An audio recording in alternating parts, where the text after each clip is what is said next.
And here we are, off to the races. Good to see you, brother. Good to see you too, man. So, Fear Part 2, man, picking up where we left off. For everybody, if you have not heard Fear Part 1, please do chime in, check out blackmenshealth.com, and go under the discussions and check that out. That was a very deep, enlightening, very transparent discussion that Pastor McGhee and I had. We appreciate your transparency and vulnerability, Pastor McGhee. We know that will help so many. I was obviously in every discussion that I've had, I've learned a lot, but I learned a lot. And I think one of the things that's most important I learned is just how much that people deal with even when you believe they got it all together, and how much mask we wear, or how many masks we have to wear just in life of moving, navigating through life as a Black man. So I want to pick up, man. Actually, I'll start by saying, first of all, thank you. Pray you and your family are well. I know you put out a post recently on Facebook that I got a chance to see. I saw it yesterday. I don't know when you put it out, but really the preface of it was you're exhausted, and it was specifically speaking about Jacob Blake, which we've seen recently. The gentleman shot in the back 7 times in Wisconsin, and another unarmed Black man. And I'll lead by just listening to you share, if you don't mind, about your post. Absolutely, man. Once again, thanks for the opportunity to be on. Definitely appreciate it. Yeah, so the post was recorded and posted yesterday. And I typically don't use my social medias for videos. I usually use it for devotionals. My Facebook page is flooded with a lot of devotions I do Monday through Friday, and then usually live stream from our church services. Yesterday, man, it was exhaustion. And I battled for about 12 to 18 hours on whether or not to even do anything or not. I chose to go the route of recording myself talking and then uploading it versus doing Facebook Live. I really didn't want to have real-time comments coming in. I wanted to really just kind of flesh out how I was thinking. I also felt if I did it through recording myself, I could control my emotions better. And for those who watched it, there was a point where I wiped tears away, but I really broke down after it was over. And, a lot of things played into that. Listen, as I aforementioned in our previous talk conversation, I grew up in some tough times. And so I experienced a lot in life. And so I've shed my set of tears, but of late I'm exhausted because it's been a little over 3 months, if that, from George Floyd's murder. And a lot transpired after result of that, of protests and just outrage. And, from local, state, and national, things are happening with companies and organizations. And then to here we go again. And, I wasn't naive to assume that wake up the next day and everything will be different and better. But, it's at what point does this stop? At what point do we as Black men cease from being viewed as a threat to just any old person?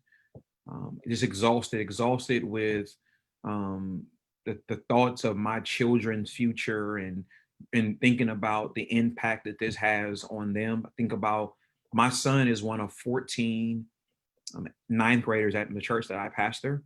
And, he probably is a mixture, if not a little bit more male to female. I think about those young lives. I'm blessed to have a lot of young people at my church. I'm a former youth pastor, so I have a heart for youth. I think about their future, but also exhausted, man, because the method and the pattern seems to be when an innocent Black man gets murdered, the first thing that you see from the news media or even just from everyday conversation is people trying to assassinate the character of the victim.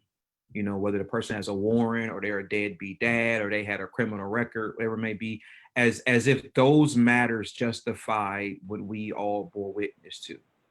And whether Brother Blake had a warrant out or not, at the time of the 7 shots in his back, he was not a threat. And then what made me break down, John, after was the thought, man, of 3 of his children bore witness to this happening. Right there. So you right think there about talking about black men's health. Think about the trauma these children witness. Think about what this is going to do to them. I've experienced a lot in my life, as I mentioned in our first interview, that still, plays on me at times. Those things don't go away. You learn to live with them. They don't go away. And one would hope, man, and one would have assumed that with the man's children in the car, and you can, let's be safe and assuming you could visibly see his children in the car, that you would think that would create some restraint by the officers not to do what they've done.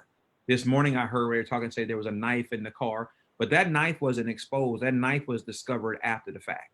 So you can't use that. The man had no weaponry on him that justified what happened to him. And yet they're on administrative leave. But the other reason why I'm exhausted is because there's so many scenarios where we don't, as Black people, don't have enough confidence in the judicial system to believe that they're actually going to be a righteous verdict as a result of this, that these officers probably will maintain their employment and things of that nature. And then you add into the young white 17-year-old who killed 2 individuals at a protest. He walked past law enforcement, was able to go home and go to bed, only to be harassed the day after. I think about Tamir Rice playing with a fake gun in an open park. They pull in. Actually, you see the video where he drops dead. He's not alive. This young man is alive to tell this story. Think about Dylan Roof in South Carolina. 12 years old, Tamir Rice. 12 years old was Tamir Rice. Exactly. 12 years old was Tamir Rice, and his mother no longer has that life over a toy gun. This young man has a real gun, an infatuation for semi-automatics, infatuation for gun rights. He's alive to be able to be arrested with no incident and will have his day in court. I think about Dylan Roof to date, who is still alive, will have his day in court, and 9 innocent Black people are dead after a Bible study in which he was a welcome guest in there. And so my exhaustion is, here we go again. My exhaustion is no confidence that there will be a righteous verdict. My exhaustion is still being viewed as a threat for no other reason than my skin is different. And so all those things, man, played into it. And brother, I am one who works behind the scenes. I tend to do way more in the policy world, in the pulpit world. I don't try to be in front of the cameras a lot. I think it's dangerous to always be out in the forefront because they will attack you. So there's things behind the scenes you have to get done. But also I'm not naive to the platform I'm blessed to have, whether it be from a clergy perspective or professional perspective. And I just could no longer not use my social media mediums to be able to at least address it in that regard. And there are people who meet you in your now that aren't aware of your past. And so people who may have met me recently, they may see me with suits on when I wear suits or hear things. They don't know my lifestyle growing up. They don't know what I've been blessed to overcome. They also don't know that beyond the suits, beyond the car, beyond the home, whatever it may be, man, I'm Black. I'm a Black man. Like I said in the video, when I go to bed at night and when I wake up, one thing I'm sure of, I'm gonna wake up Black. And so I live with my own timidity. I live with my own consciousness. I'm aware of what's going on, but I'm also having to talk to my son about when we enter into a business, take your hood off, keep your hands out of your pocket. Don't do anything that looks suspicious, because what my son may not recognize at 14 that I recognize at 42, man, is this could turn bad fast. And you're not going to be given a chance to explain we are guilty until proven innocent. And that's how we have to live our lives. And many people who've never been through this will never understand it, man. So my exhaustion is, here we go again.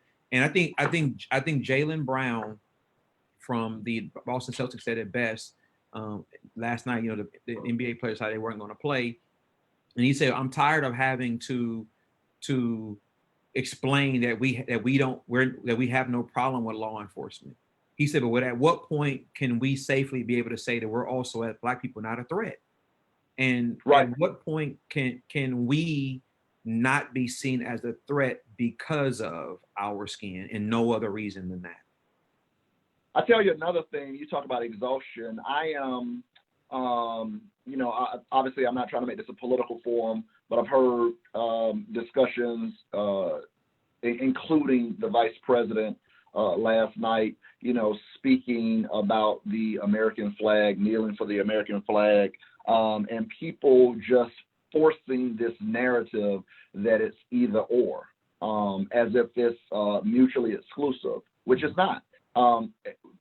Specifically, whether we're talking about, being a patriot, which we do have Black people that serve in the military, specifically Black people that have served this country, served our great nation, only to come home to being less than a man, have represented our country in many forms, including somebody like Jesse Owens, a multiple gold-winning Olympian, only to come home and have to, take an entrance to the back of the building to receive an award in his at a program in his honor. Right? People forget about these things, but law enforcement specifically is so key to me that people have these discussions either or, because we have brothers and sisters that serve in law enforcement.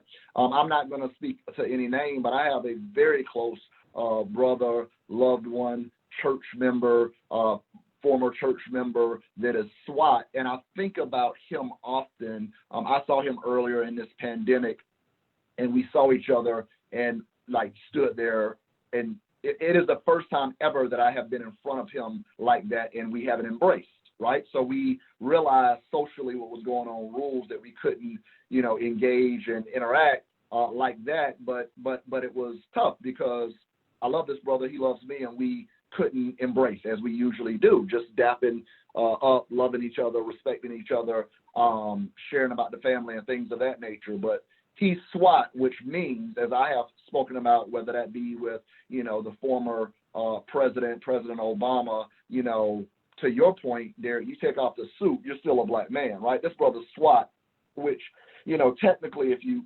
understand how SWAT works, mostly they're on call 24/7, right? Which means that they could be doing anything at any time and have to immediately go into service, which means that if he was wearing jeans and a hood and whatever and just finished getting harassed, he could technically be called to the scene to protect the very people that just harassed him. Very true. Very true. Right? When he's not in that,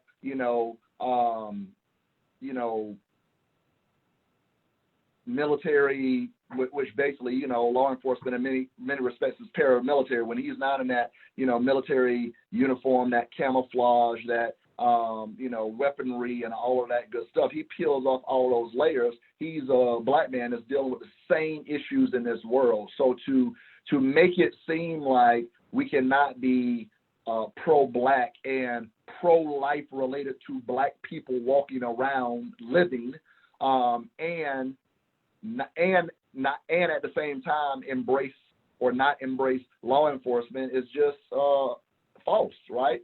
We can love and cover and protect these people that serve our communities as law enforcement, and be appalled by how some individuals in law enforcement and other political powers, or I shouldn't say other political, and in political power, treat Black folks. Correct.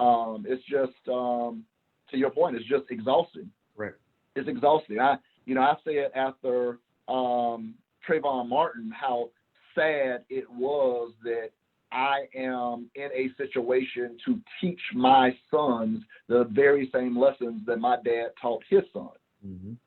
Mm-hmm. Right? I mean, that's crazy. Correct. That's crazy that, and people don't understand this. I'm a 46-year-old man, and I'm at the pharmacy, and the lady asked me if I wanted a receipt, and the answer was like immediately, yeah, of course I want a receipt. And having discussions, I didn't even know that was a thing that people were having discussions up until the last year about, like, publicly speaking about the fact that why Black people need a bag, why black people need a receipt. It's something I never thought about. I know what it is, but something I never thought about that other people didn't understand this. To your point, the fact that I need to be prepared to prove what is truth, and not let a situation that should be benign turn into something that could threaten my life in a very second. Just like that. Absolutely correct. I will remind us, man, that 4 years ago is when Colin Kaepernick took the knee.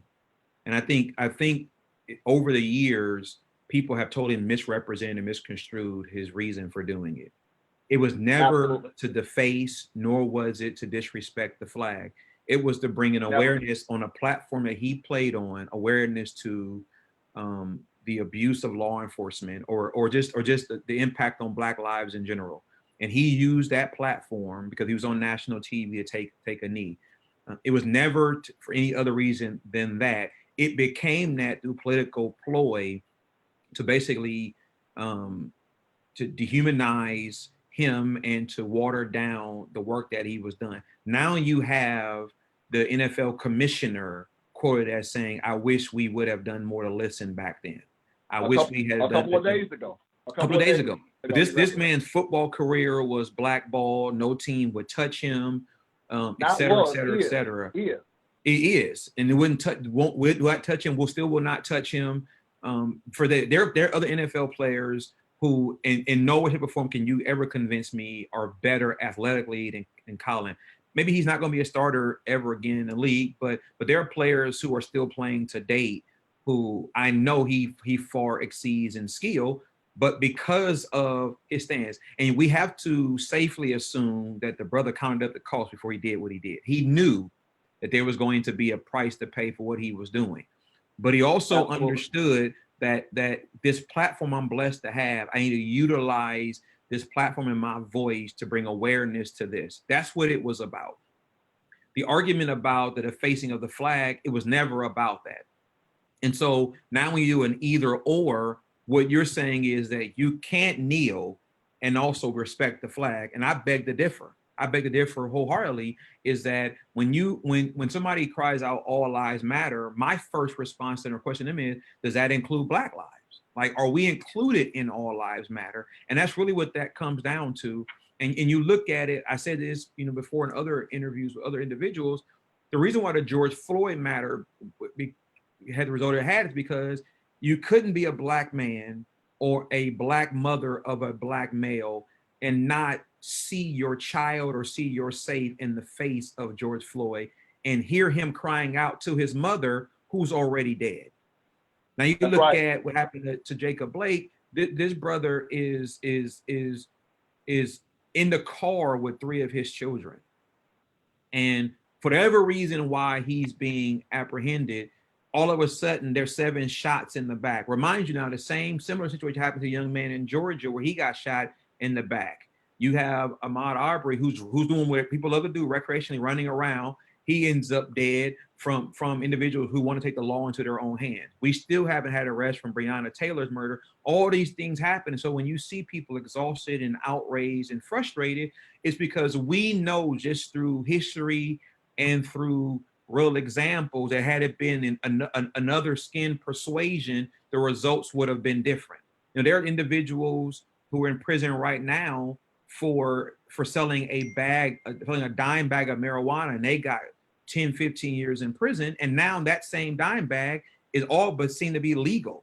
I'm not condoning at all drugs at all. My point of it is that you can't convince us as a people that the courthouse is safer for us. This is why you see an enormous large number of especially Black individuals in the courtroom taking plea deals, because we don't want to rest our lives in the hand of a jury that's not of our peers, nor run the risk of us really having a chance of getting a fair and just return. So they walk in and tell you that we'll give you 3 years in prison, or if you go to trial, you're facing 15 to 20 years. Well, math is not hard to figure out. I'll take the 3 years.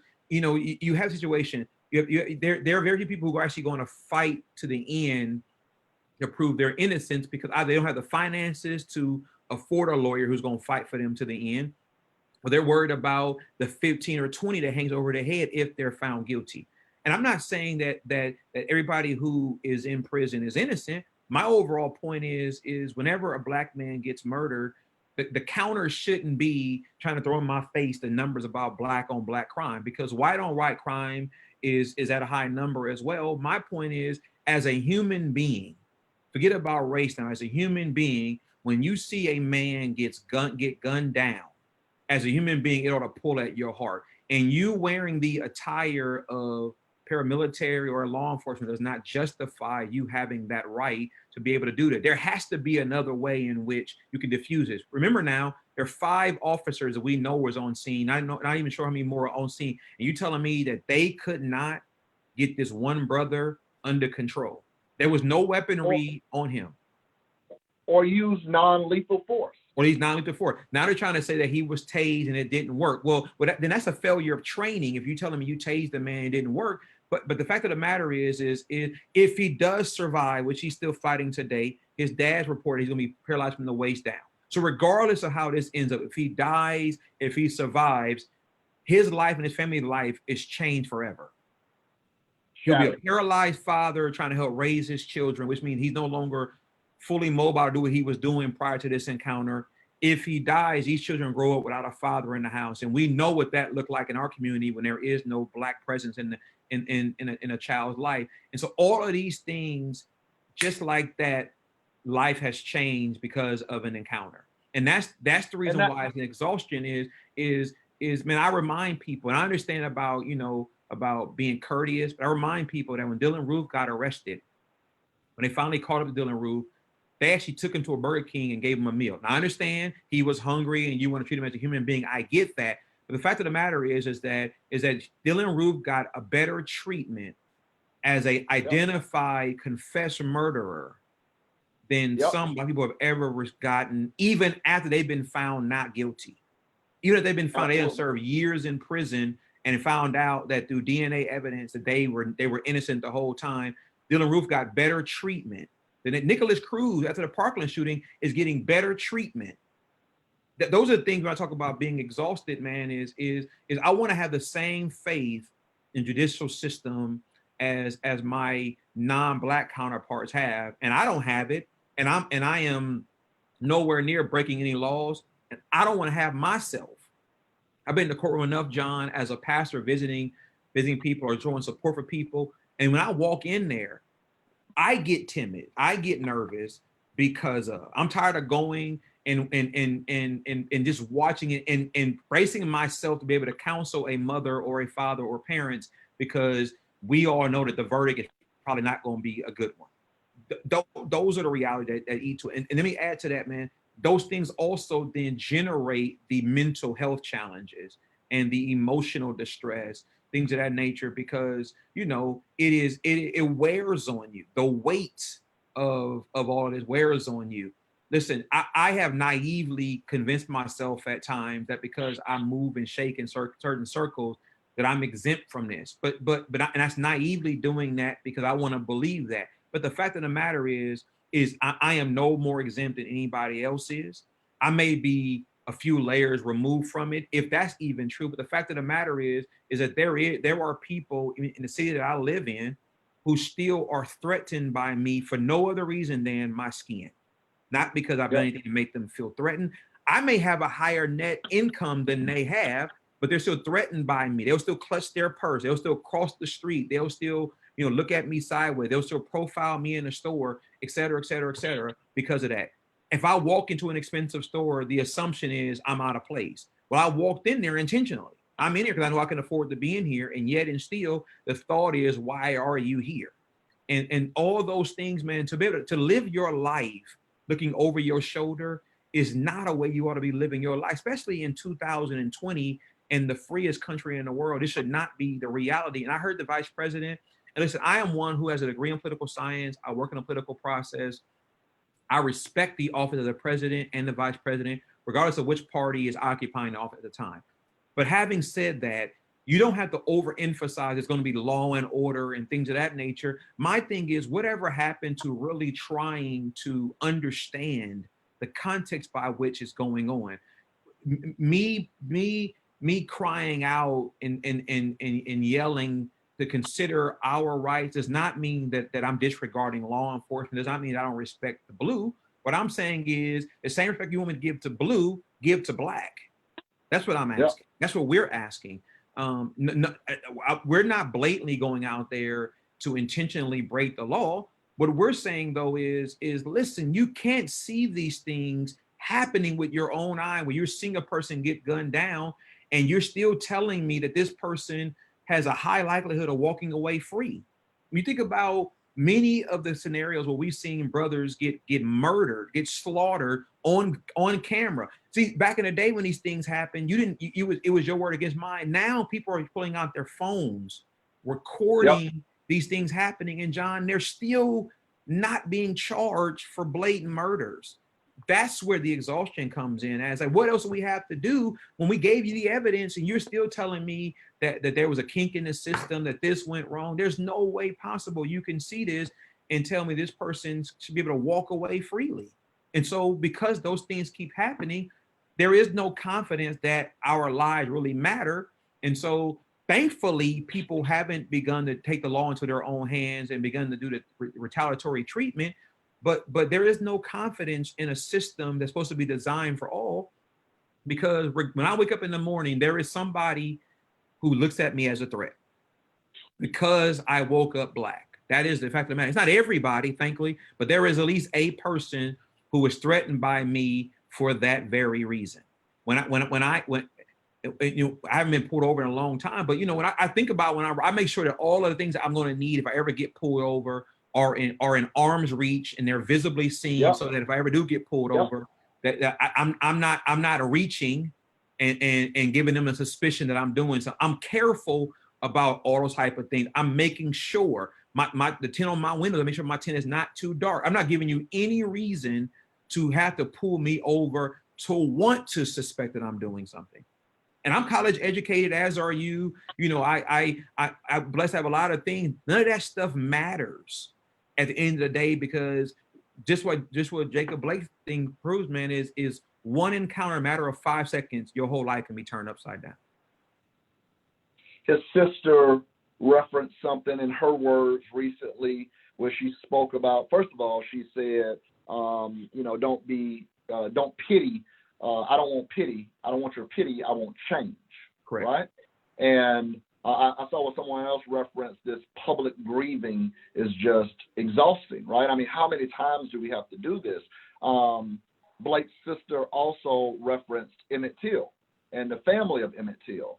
And the challenge, even having discussions as you have, white colleagues, white friends, having those discussions. I have a good brother that I have discussions with. He's a brother of faith also. And oftentimes we talk about fear, which, is a subject matter that we're talking about. I make sure that he speaks specifically, how can we be fearful if we're trusting God and things of that nature. And I make sure that he's aware that, first of all, we come from very different perspectives in life, right? And the fear that a lot of times that we have, to your point, learning to drive 10-2, learning to literally not move if law enforcement is approaching at all, right? I remember telling my son, sit down, don't move, right? Don't move, right? Like, to your point, you don't want anything to go sideways. Continuing to drive with the law enforcement behind me until I got to a better lit area, and dealing with the whatever issues that might come along with me not stopping immediately, balancing that with the fact that I would rather have you speaking to me and engaging with me in the light, so there's no misunderstanding what I'm doing. And when I tell you I'm reaching for my, registration or license or whatever it is, that's what I'm doing. All of those things are so important in the sense of it. On top of that, when she referenced Emmett Till, you think about it. He's there visiting the South. He's from Chicago up north. He's visiting the South. He's there with family. After it was presumed, because now we know that it was a lie, the woman spoke to that. The woman lied about it, but it was presumed that Emmett Till, as a young man, whistled at a white woman and then that woman's family and friends came to the boy's family's doorstep, right, and took him away. So think about that. When I speak to my buddy, my colleague about this, in the sense of this mindset that, one, somebody can do whatever they want to do, there are no repercussions, but even if there are repercussions, right, like the young man that you spoke about, the 17-year-old walking around with a long gun in the street, even if there are repercussions, the fact that a jury of their peers will more than likely not condemn them, right? Which is what happened in the Emmett Till situation. They ultimately were, had their day in court, and a jury of their peers, released them, Correct. Which is ludicrous. So not only do we have to fear for ourselves and our children, right? Which a lot of times the lessons that I spoke about that I'm having to teach my boys, unfortunately, the same lessons that my dad taught me, and I realized this after Trayvon Martin, those lessons are really just about trying to get, my dad trying to get his boys home safely. There you go. Alive. Period. That's it, right? It's really, just this thought that people have the ability to do and say and take whatever action, and the fact that a Darrick McGhee should not even be in this place. You should not be in this place, and not only should you not be in this place, I have the right, Ahmaud Arbery, to approach you and deal with you in a manner because I feel like you're out of place. Correct. Right? This brother is literally jogging the streets, which is something that I have done, you have done, many of us have done. We actually have an upcoming discussion titled Running While Black, which is a whole nother issue in itself, right? I remember my buddy's wife referencing the fact that, when the whole hoodie discussion was happening, and she's saying, well, Robert's in the Army, and oftentimes when he runs from his military experience, he puts on his Army sweatshirt, his Army hoodie in the morning, especially if it's cool, and he goes to run. So now I have to be fearful that my husband has on a hoodie while he's running. I mean, it's yeah, and I'll add to that too, John. What adds to when people like Dylan Roof or Nicholas Cruz or anyone else does these heinous crimes, what I always find interesting is how the defense, the argument then becomes mental health. They are not fit for trial, or they were traumatized growing up, or they were brainwashed, whatever. All these things become the argument as to justify the action. They were not in their right mind. I find it interesting because mental health funding in our country is at an embarrassing rate, meaning it's not enough. And so, agree. You can't argue the case of mental health for a person to get them found not guilty, but not advocate for more funding for mental health. To go a little further, the same causes that you're using to justify somebody doing that, Black people have lived with. We have grown up with deplorable means. We have grown up disenfranchised. We have grown up in domestic violence homes. We have grown up the least in the law. We've grown up in that, and we've been told to pull ourselves up by our bootstraps. Dr. King says it best: it's insensitive to tell a man to pull himself up by his bootstraps when a man doesn't have any boots that he owns. And so, the things that work for the Dylan Roofs, Nicholas Cruz, whatever it may be, because now they're saying the young man who had the long gun, that he was known to be a fan of guns and all over his social media site. So I'm anxious to see now how they're going to deal with him, adult or juvenile, how they're going to deal with the case, whatever it may be. But the fact of the matter is that young man made a conscious decision to take his loaded gun where he took his loaded gun, made a conscious decision to aim and to fire that gun. That's not mental health. That is a premeditated act of murder.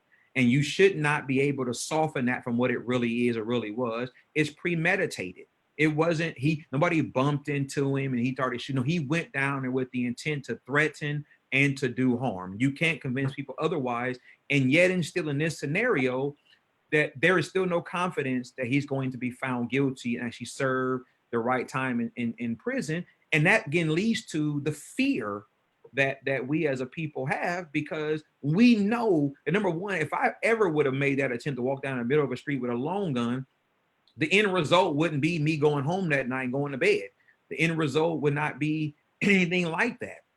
My wife will be planning my funeral. Now, I would never do that, but my point of matter is our fear is a simple traffic stop creates a different nervousness for Black people, especially Black men, than it does for any other gender, any other race ever, because it can go any other way. And it's not fair for my life to be put in the hands of a person who may or may not be having a good day. Now, let me say this now. I've been pulled over a few times, for speeding, and I've never had a bad encounter. So I want to be very clear with that on the record. I've always dealt with the pleasantry. I've been asked questions. I've been able to provide my information. Officer did not approach me with their hand on the gun and that type of stuff. So I'm grateful for that. Having said that, we also need to understand that we're having to have a different conversation with our Black sons than anyone else is having. We're having a different conversation. I want my son and my daughter to maintain some level of naive about being a juvenile. I want them to be able to be innocent to a certain extent and not have to have these conversations, not to have to live with that same fear. My son and my daughter may never know the fear that mom and dad has when they're not in our presence. Every time a school shooting happens, I think about my children and other children that go to school with them. And my kids' school do an awesome job. Kudos to Dr. Chambers and to that school they go to. They do an awesome job of protecting these kids, and I appreciate it more than I probably ever verbalized. I appreciate it, but I still have that fear of that happening and what that looks like. I have the fear. I remember hearing story of some parents when they got to Parkland after the shooting. I remember hearing some of the reporters some of the officers talk about how they were walking in trying to identify bodies, and they were hearing cell phones ringing of parents outside calling their kids on the inside, calling their phone to see if they were still alive, and cell phones going off, but the person is deceased. That's mentally traumatizing. You don't get over that. Yeah. I believe Black people deal with undiagnosed PTSD just because for things that we've dealt with. And that fear causes us to be defensive, and that's real fear. And now, to the point which your friend said earlier, heard that as well, is why should we operate in fear and be afraid? We have faith in God. Listen, my faith in God is actually what's keeping me from losing my mind. My belief that the Jesus of the Bible is real is actually what keeps me having hope that change is possible. It does not mean that I'm naive to demented mind. Dr. King tells the story about when he was reading a story about he was in the hospital after being stabbed. That he told the story about a young girl who wrote a letter to him, and she said, he said the doctor told him if he had sneezed, he would have died. And she wrote the story about how she was influenced by a young white girl, and she said at the end, she said, "I'm so glad you didn't sneeze." But he said something in the story I think is so key. He talked about a demented mind. And we have to understand, even as a professed Christian believer, there are stories in scripture of demented-minded individuals influenced by demonic infiltration. And so as much as I have faith in God, there are still people who don't have that same level of faith. There are people who live their lives as atheists and agnostic, and there are people who live their lives just totally counter. And then also there are people who use the scriptures to justify their supremacy. Remember now, white slave owners use scripture to also justify slavery. And white slave owners were also sometimes pastors and deacons in their churches. So as much as I have faith in God, my faith also tells me to be wise and not be ignorant to what's going on. Yeah, and to your point, I mean, there are pastors of churches that were in the Klan, right? Yes. There are Christians and leaders of this nation that were raping women. I mean, yeah, there's some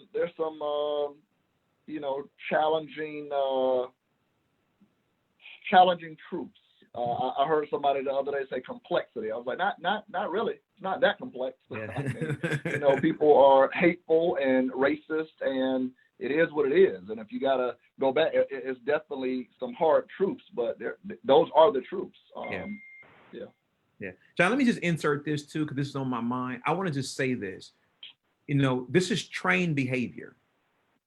And people need to acknowledge it, admit it, and not run from it. This is trained behavior. Again, my son, who's in 9th grade, Madar's in 5th grade, I see them interact with their classmates of all races, and I see them interact and have great fun with it. My son's on a football team. Yeah. His teammates are various races. They interact with each other. I don't ever hear any of his teammates calling him out of his name, nor does he toward them.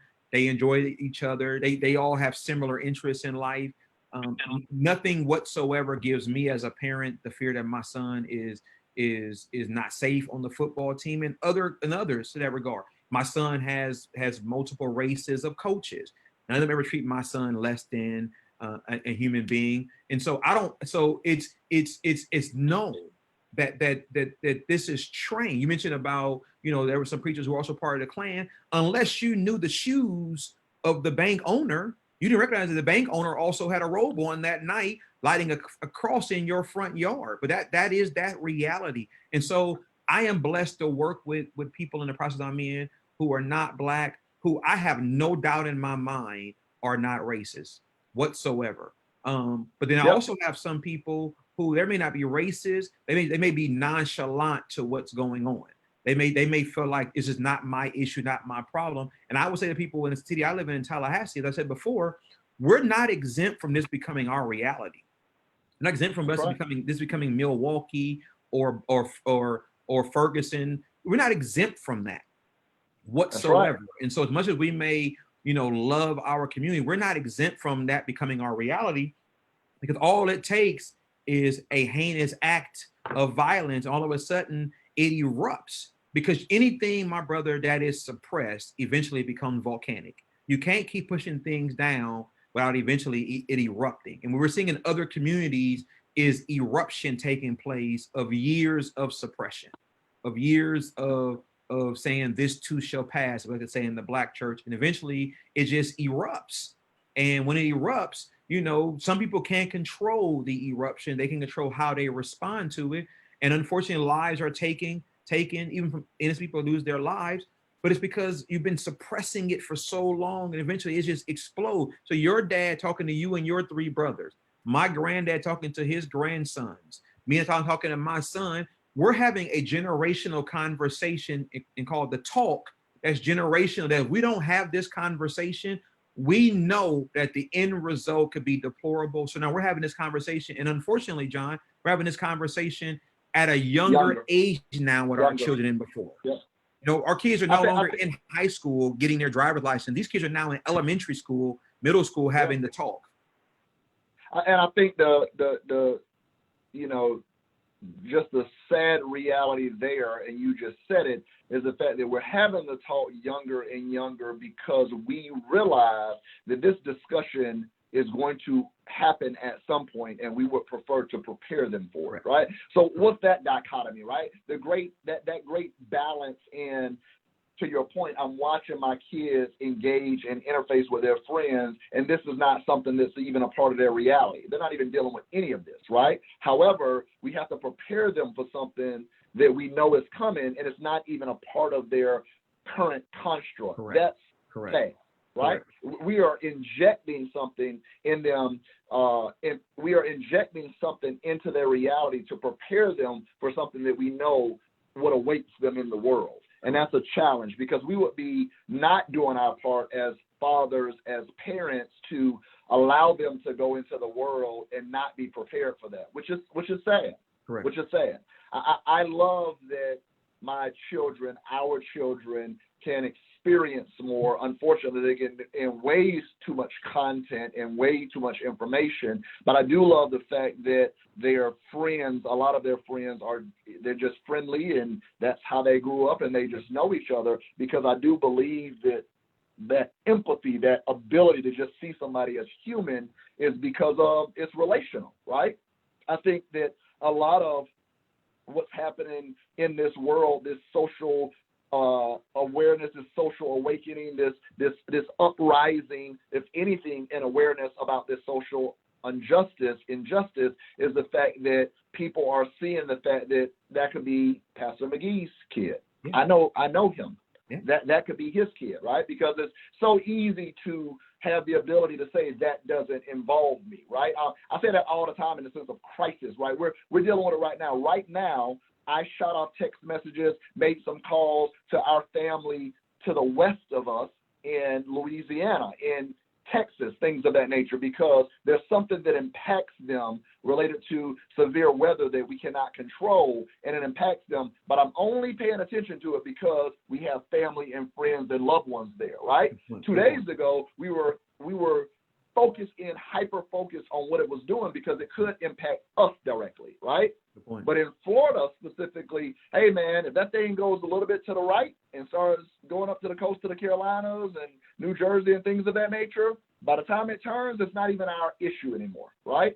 If that thing gets out of the Gulf somewhere and starts to take a path and it's not impacting us, it's not coming back southeast, it's not going directly north or something of that nature, it doesn't even impact us anymore. We can easily go back to life. And I think that's what has happened to a lot of people. But again, in having these relationships, it's hard to ignore it because it is a part of you. This could be John Brown's kid. This could be Darrick McGhee's kid. Right. George Floyd could be Darrick laying on the ground right there.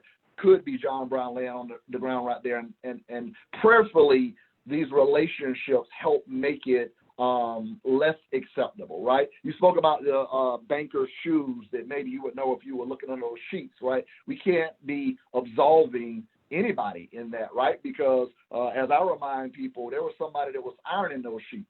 Yeah, there you go. Somebody that was preparing those sheets. There was somebody that was tucking those sheets away at night, right? Yeah. So not just these, not just a lot of these white men that were walking around, right? There's a lot of white women in this also.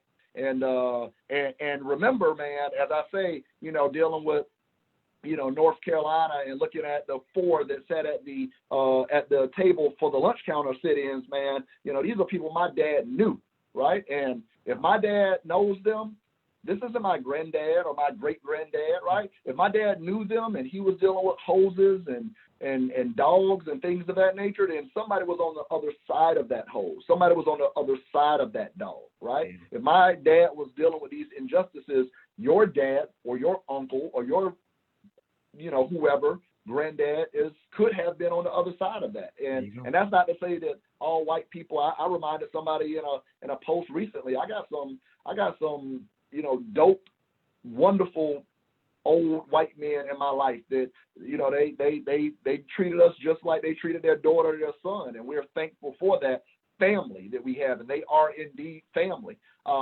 It doesn't mean all people are bad, but there's some terrible people out there with some terrible past, and those people are walking around here. This is not so generational that it's lost because it's hundreds of years ago. No, it's not. It's in the recent past, and we have to be aware of that. So when I'm talking to my friend and speaking about fear related to that, it's not about the masses. It's about this one nut that could harm my child, my loved one, your child, your loved one. That's what it's about.